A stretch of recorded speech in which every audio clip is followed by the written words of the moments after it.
Hello guys! Overwhelmed po ako kasi greetings overloaded.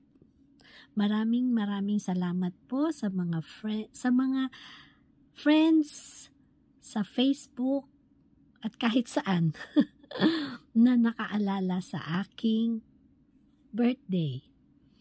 I would like to thank my family and relatives na nakaalala sa akin, my former students and parents, my co-teachers and principals and co-workers in CLC, mga pastors na nag-greet sa akin, friends in our former district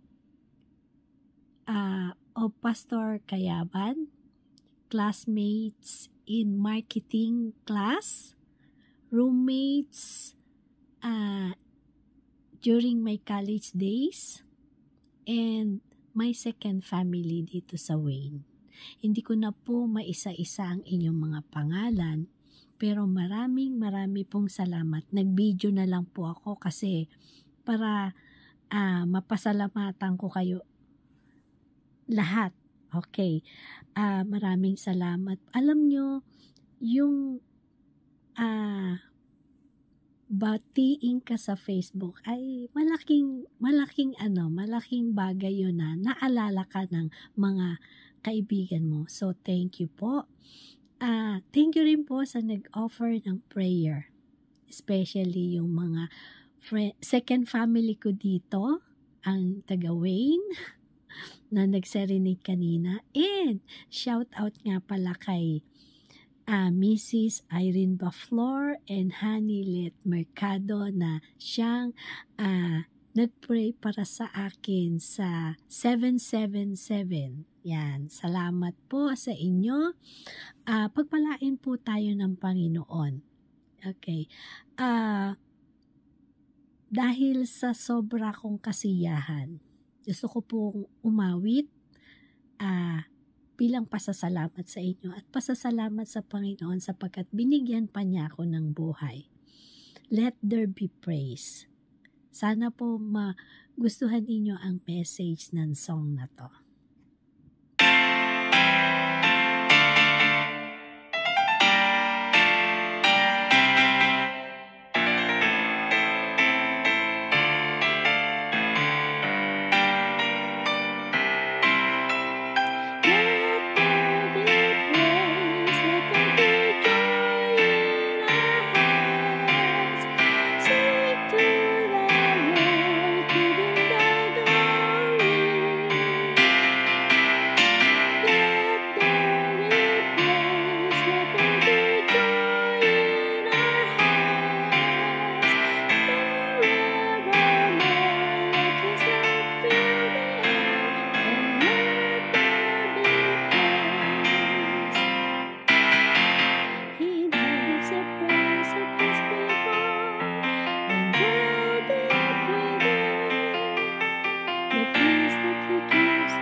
po na bless kayo sa message ng awit.